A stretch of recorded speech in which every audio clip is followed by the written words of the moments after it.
There are questions tonight about a controversial program launched by the Adams administration to give migrant families prepaid debit cards to buy food and other things they need. So I know I'm disrupting what people traditionally would like for us to do.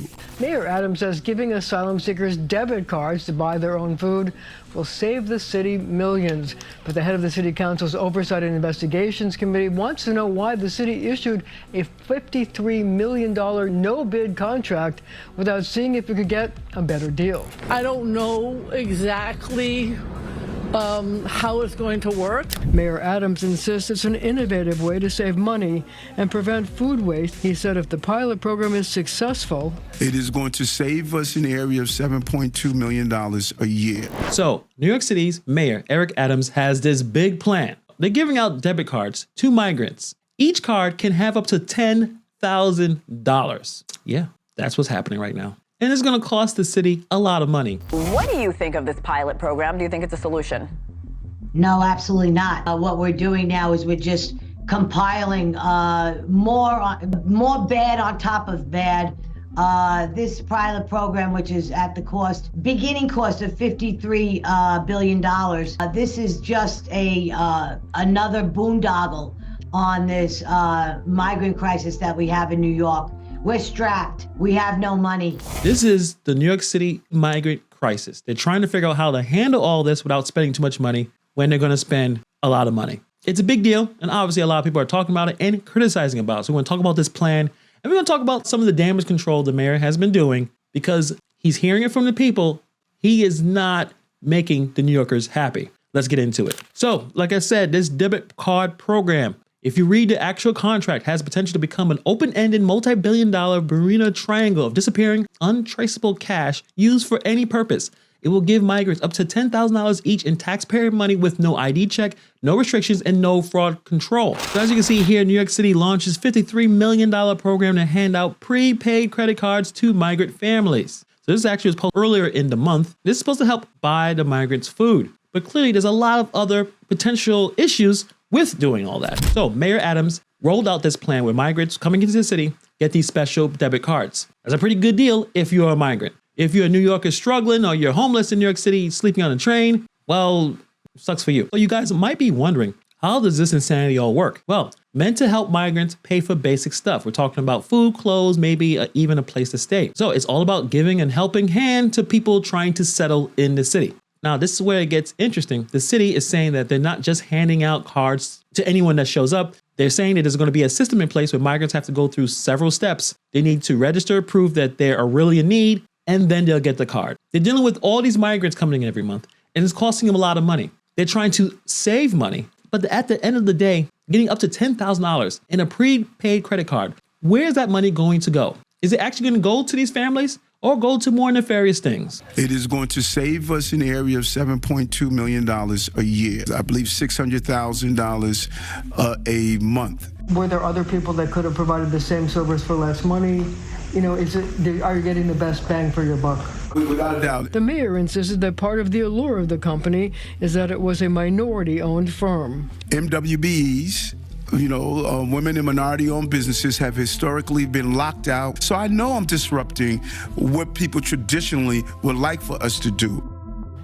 Now, the mayor, who has a penchant for surrounding himself with friends and acquaintances, insisted he had no personal relationship with the owner of the company. He said, and I quote, "We don't hang out in the Hamptons together or go to baseball games together."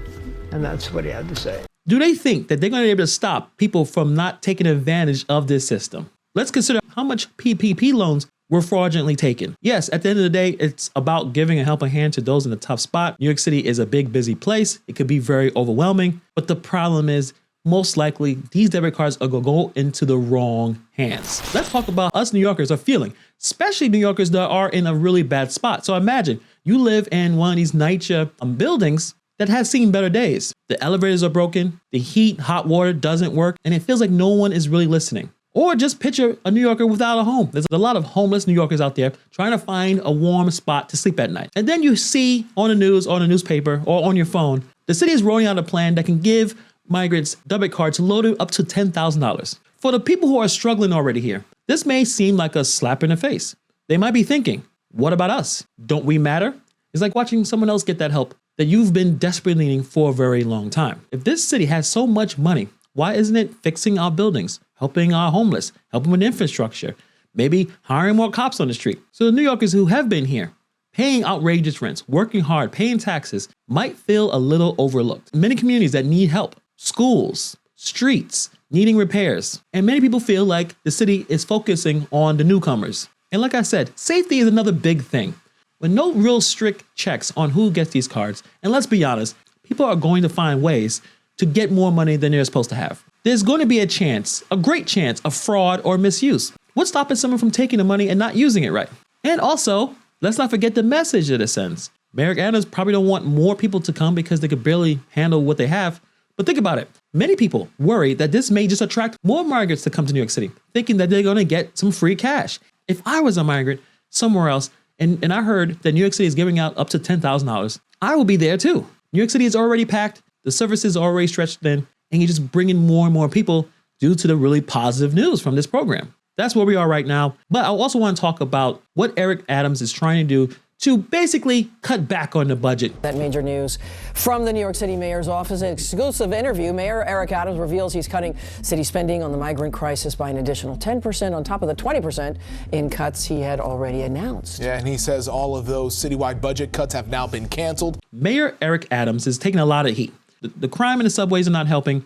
The migrants are coming. That's not helping. All these programs to give more resources to the migrants than the New Yorkers, he's taking a lot of hits. Obviously, he's going to do some damage control. So the first thing he did was cut back on the budget allocated for migrants in New York City. And also, he's avoiding some of the bigger cuts. So before, Eric Adams thought that he had to make big cuts to a lot of city services because they were spending so much on migrants. But now, with more money coming in and less spent on the migrants, they won't have to make those big cuts. Well, let's be honest. The biggest reason why he had to do that was political. He was getting destroyed in the media. His approval rating is pretty low, making these cuts to make himself look good politically.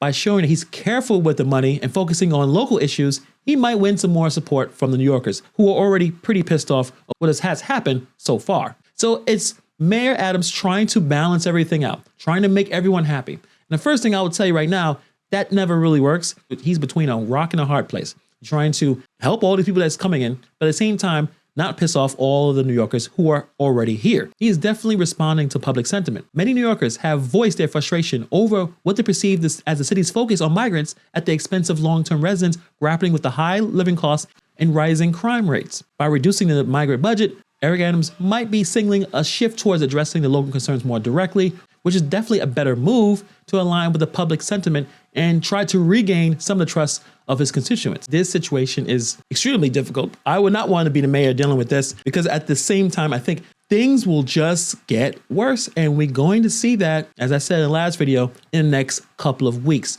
When it gets warm, more people are going to be out there. Crime is already a big concern this year, especially in the subways where people are getting stabbed and shot every day. We still have our own gangs and own issues that's here. Now we have over 100,000 migrants coming in as well, bringing their own gangs, bringing their own issues. It's going to be a hot summer in New York City. Let me know what you guys think about the story. Put it in the comments below. Thank you for taking time to watch this video, and I'll see you guys in the next video.